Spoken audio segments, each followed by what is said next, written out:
चलिए दुर्ग की खबर का रुख कर लेते हैं। नेशनल हेराल्ड मामले में दर्ज एफआईआर और कांग्रेस नेताओं ने सोनिया गांधी और राहुल गांधी पर लगातार की जा रही कार्रवाई के विरोध में आज दुर्ग जिला कांग्रेस ने कलेक्ट्रेट चौक पर जोरदार प्रदर्शन किया। प्रदर्शनकारियों ने केंद्र सरकार पर बदले की राजनीति करने का आरोप लगाते हुए प्रधानमंत्री नरेंद्र मोदी का पुतला दहन कर आक्रोश व्यक्त किया।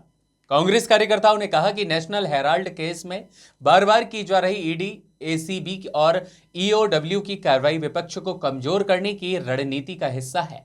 उनका आरोप यह भी है कि केंद्र सरकार जनहित मुद्दों से ध्यान हटाने और राजनीतिक प्रतिशोध की भावना से प्रशासनिक एजेंसियों का दुरुपयोग कर रही है। कलेक्ट्रेट चौक पर बड़ी संख्या में कांग्रेस कार्यकर्ता और पदाधिकारीगण देखने को मिले। उन्होंने मोदी सरकार के खिलाफ जमकर नारेबाजी की और कहा कि विपक्ष की आवाज को दबाने के सभी प्रयास विफल होंगे। कार्यकर्ताओं ने चेतावनी भी दी कि यदि कांग्रेस नेतृत्व पर दबाव बनाने का प्रयास जारी रहा तो आंदोलन और उग्र होगा। कांग्रेस दुर्ग ग्रामीण अध्यक्ष राकेश ठाकुर ने भारतीय जनता पार्टी पर आरोप लगाते हुए यह भी कहा कि जमीन रजिस्ट्री शुल्क में बढ़ोतरी को लेकर जिस तरह से अभी विवाद चल रहा है, इस विवाद में बीजेपी ने खुलकर ओपी चौधरी का भी विरोध कर रहे हैं। यह बीजेपी के सबसे ज्यादा नुकसान के लिए शामिल होगा। कैमरामैन मनोज तिवारी के साथ संवाददाता दीपमाला सिन्हा की खास रिपोर्ट। देखिए, नेशनल हेराल्ड मामले में पहले ईडी ने राहुल गांधी, सोनिया गांधी जी के यहाँ रेड मारा। अभी एसीबी और ईओडब्ल्यू ने उनके खिलाफ केस दायर किया है।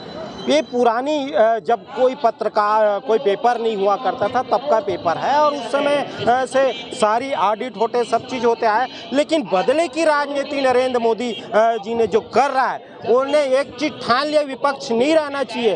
इसलिए सोनिया गांधी जी और राहुल गांधी जी के ऊपर निरंतर कभी ईडी, कभी एसीबी के, ईओडब्ल्यू के माध्यम से परेशान करने का काम ये सरकार, भारतीय जनता पार्टी का, नरेंद्र मोदी का सरकार कर रहा है। उसके खिलाफ आज हम लोग ने पुतला, नरेंद्र मोदी जी का सरकार के पुतला आज जलाए हम लोग। कभी मितानी हड़ताल हो जाती है, कभी एनएचएम हड़ताल में बैठ जाते हैं, कभी सोसाइटी के किसान हड़ताल में बैठ जाते हैं। आज सोसाइटी की स्थिति क्या है?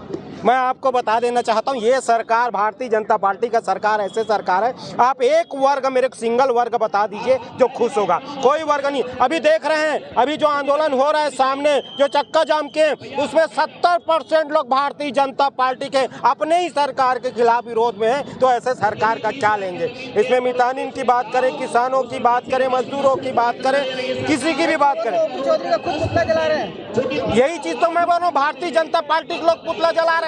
सरकार की यही स्थिति भारतीय जनता पार्टी का कभी आपने ऐसे नहीं देखे होंगे। जो आज स्थिति आ गया है कि अपने सरकार के खिलाफ लोग खड़े हुए हैं और लोग आज बोल रहे हैं, व्यापारी वर्ग बोल रहे हैं कि ये सरकार को हम जिंदगी में अपनी लाएंगे। और आज अगर चुनाव हो जाए, मैं आपको बता देना चाहता हूं, जिस प्रकार से 2018 में इन लोग 15 सीट आए थे, अभी अगर चुनाव हो जाए तो भारतीय जनता पार्टी 10 सीट दहाई पे भी नहीं जा पाएगी। ये स्थिति आज छत्तीसगढ़ के सरकार की है। एसआईआर को लिए क्या कहना चाहिए? क्या बांग्लादेश इसमें कट जाएंगे? इस प्रकार के मतदाता सामने आएंगे? अभी देखिए, ये टारगेट जो बना के रखे हैं भारतीय जनता पार्टी, एसआईआर जो करा रहा है, वो मैं आपको बता देता हूँ, सीवीके है।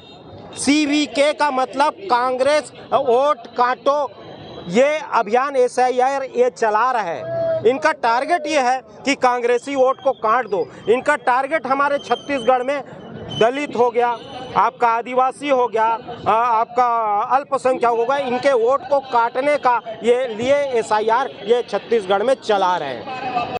बताएंगे आंदोलन को लेकर के कैसा रहा? लगातार भाजपा की ट्रिपल इंजन सरकार द्वारा हमारे नेता आदरणीय श्रीमती सोनिया गांधी जी और राहुल गांधी जी को अलग अलग तरीके से रोकने का प्रयास किया जाता है। कभी ईडी के माध्यम से, कभी ईओडब्ल्यू के माध्यम से, तो कभी एसीबी के मामले से।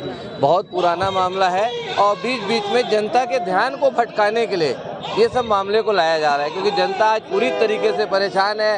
हर वर्ग के लोग परेशान हैं, चाहे वो किसान हो, चाहे एनएचएम हो, चाहे मितानिन हो, चाहे बिजली बिल को लेके आम जनता हो, चाहे ज़मीन के व्यापार से जुड़े लोग हो, सभी लोग बुरी तरीके से परेशान हैं और अनावश्यक राहुल जी की आवाज़ को दबाने के लिए ये प्रयास किया जाता है। तीनों जिला के नए अध्यक्ष बने हैं। पूर्व से हम भूपेश बघेल भी आए थे। कांग्रेस के संगठन में और जो असंतोष दिखाई दे रहा है उसको हटाने के लिए क्या रणनीति तैयार करेगी कांग्रेस? कांग्रेस में बिल्कुल भी असंतोष नहीं है और हम सब एकजुट होकर ये जो भारतीय जनता पार्टी की ट्रिपल इंजन की सरकार है और उसके द्वारा जो जनता को परेशान करने का कृत्य किया जा रहा है उसको लेके हम सब पूरी तरीके से तैयार हैं और इनकी गलत नीतियों को दबाने के लिए हमारे पूरे कांग्रेस के लोग एक है।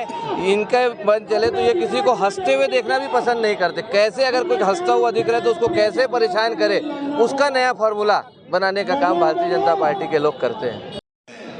भारतीय जनता पार्टी की सरकार प्रतिशोध की भावना से काम कर रही है। वो बौखला गई है सोनिया गांधी जी की और राहुल गांधी जी की लोकप्रियता को देख के, क्योंकि राहुल गांधी जी, सोनिया जी देश के सर्वमान्य नेता हैं, जनप्रिय नेता हैं और करोड़ों भारतीयों के दिलों की धड़कन है और आशाओं के केंद्र है, संविधान के रक्षक है।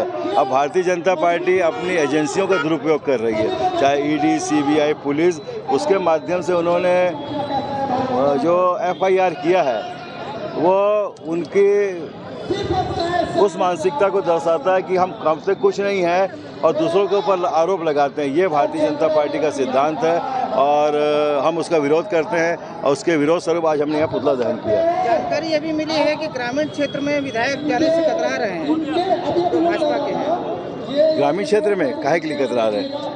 धान खरीदी केंद्र जाने से मना कर रहे हैं। अब भारतीय जनता पार्टी तो हर चीज़ से कतरा रही है। आप देखो 2 साल में उन्होंने किया ही क्या? जो करता है वो डरता नहीं है। भारतीय जनता पार्टी ने कुछ किया ही नहीं है, इसलिए वो गांव में जाने से डर रही है भारतीय जनता पार्टी। इस बार टारगेट पूरा हो पाएगा? जैसे तत्कालीन भूपेश सरकार में किसानों को जो सहूलियत मिलती थी वो जिस तरीके का वातावरण है उसको देख के ये नहीं लगता कि भारतीय जनता पार्टी धान खरीदी के बाद उसको टारगेट को पूरा कर पाएगी।